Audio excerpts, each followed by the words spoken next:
Spring morning, it's indeed a great pleasure to begin the day with poetry, and especially when the poetry is written by Maithree Wickremesinghe. We've known each other for a while, but haven't met all that frequently. But being a professor of English and also deeply into women's studies and leadership roles, it's been a rich and very insightful career as a professional, and also a deep commitment to humanitarian causes that I have known Maithree to have. So perhaps the best way to begin a morning of poetry is to hear the poetry. Isn't that so, Maithree? So I would request Maithree to read her poems. It's an extraordinarily fine collection and beautifully produced. And I hope you'll all go out and get the book.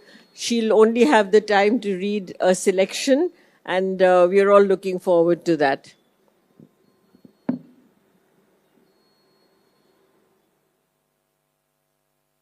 Hello, good morning, everybody.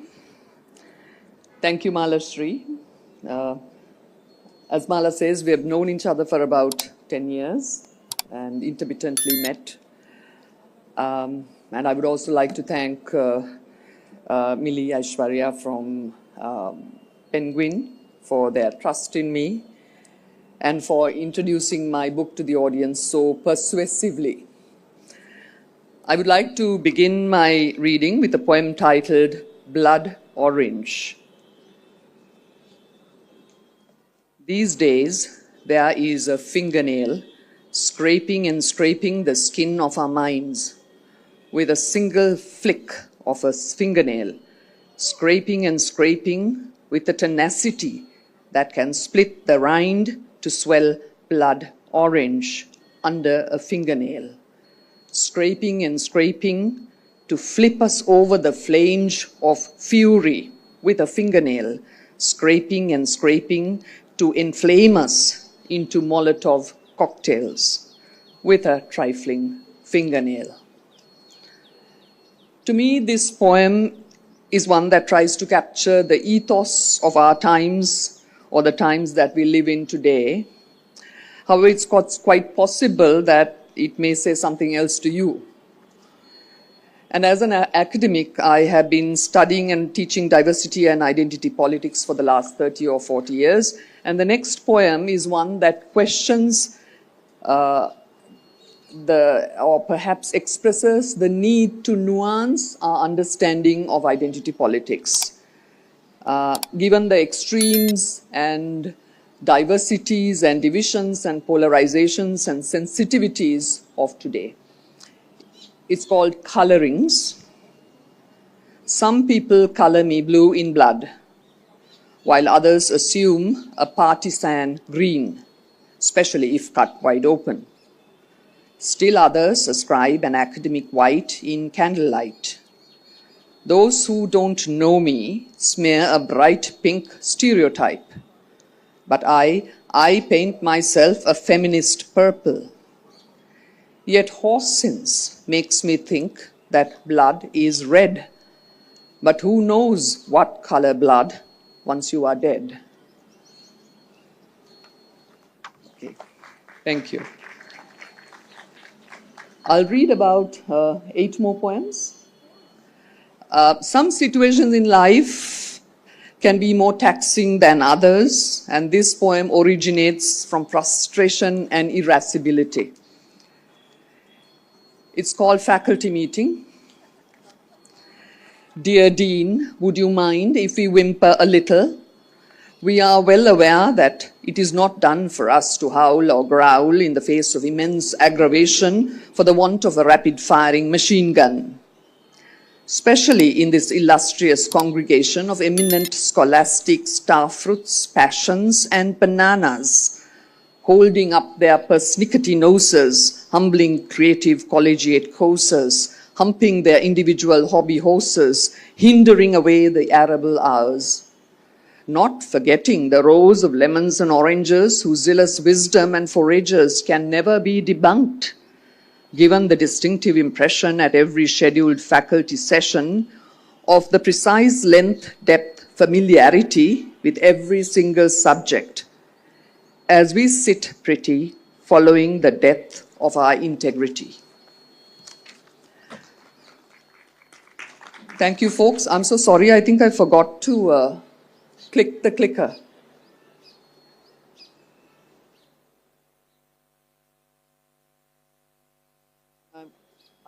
Okay, I think that's the correct one. The next poem is of the Yala Safari Park, and it's fairly straightforward, and I don't think it needs any referencing. Sun, the constant in magnificence, banishing the dense and the dark. Skies turning rose, turning copper, turning silver, turning gold. Shrubs, harsh, spindly skeletons, crouching, receiving, saluting, worshipping. Drought, a haze of rust, dust on tracks and tracks of horizon. As the wildlife come thundering out in multitudes in their jeeps and jalopies. I selected the next poem for its readability. Grey shit splattered, splotched on amber tile roofs, white parapet walls, and mildewed stone paving. For months and months and months, they heard the incessant sandpapery squealing, squealing, squealing. Downy black tears, poised motionless on leafless branches, waiting to drop. And at times swooping down and soaring up and swirling around, marauding the mango tree, enhancing the sense of unease, excreting disease, auguring death and threatening mortal devastation. Bats. Can fruit bats truly do that? Can they truly be a trope of the times, or is it all in our minds? Unkind, the neighbors are alert and ready, fortified with a cache of fireworks to subvert their common destiny. In 1920, I was diagnosed with breast cancer, and I believe in talking about it. And the next poem emanates from that experience. It's called Karkinos. To run, to fly, to flee, to outrun your body. From the grotesque of the Karkinos stirring, shifting its scab, lifting its claw, engorging itself within you. And were it not possible to run, to fly, to flee, to outlive your body, then to unclothe, to scrape off, to shed your body, like the hoary skin of a snake, so that the mind can ascend free. And thank you. In case you're wondering about the word karkinos, karkinos was the ancient Greek word for a particular type of crab, which was likened to a particular type of cancerous growth. Karkinos was later Latinized as cancer. And the next poem comes from the title of the book, Unexpectedly, the reach of your arm in silence, the touch of your hand, a question, the press of mine in response, the trace of your fingertips insistent, the caress of my thumb in replay, the scratch of your fingernail a prelude, the resistance from mine scarcely, the forage of my forefinger furtively, the crush of your grasp urgently, the closing of our hands, the clasping of our fingers, the clenching of our palms unexpectedly. Thank you. My next poem focuses on death, a topic of interest for many poets. And while all poems are personal to the extent that they originate in the poet, not all poems are based on the poet's experience, nor can they be condemned to express the poet's personal opinion. Indeed, poems come from the imagination, of course. But this poem is very, very personal. Dying dispassionately. With reassuring conviction, Osho offers an insight on dying.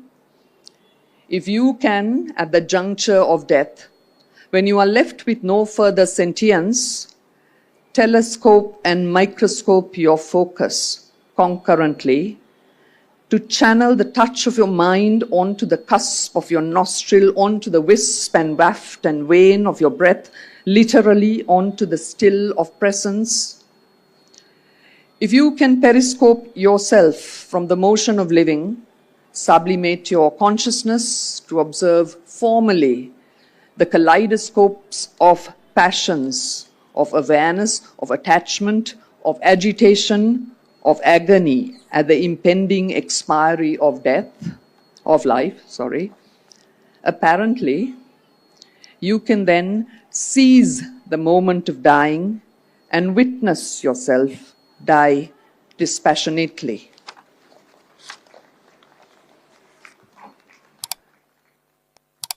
Finally, I've chosen to read some excerpts from a long poem, a somewhat ambitious existential poem written during the times when Sri Lanka was in turmoil from COVID and political protests and the economic meltdown and from the very tangible climate changes that we were experiencing, and when I myself was undergoing treatment for cancer. It's called In Extremis, and these are excerpts from it.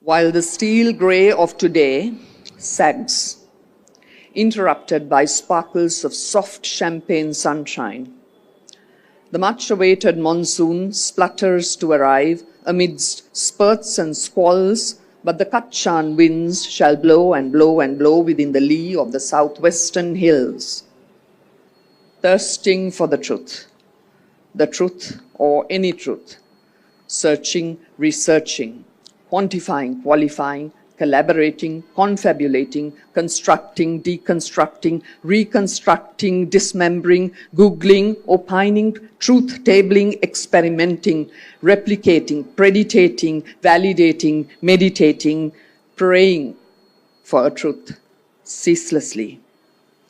And still the northern woman, Sivaranjani, stands still by the roadside in Mullaitivu, a hand on her hip, the sun on her head, a glint in her nostril, awaiting the arrival of transitional justice by the SLTB bus. But he never comes. Meanwhile, lifetimes have passed in the limpid eyes of the Tamil Sahodari, even though she is only 70 years of age. Of course, the truth may never be known, but all hail the new truths of the era. Affronts, intrigues, inanities, litanies, banalities, home truths, homilies, totalities, fatalities, celebrities, fake news, memes, remedies, parodies, indiscriminate generalities. Thank you very much.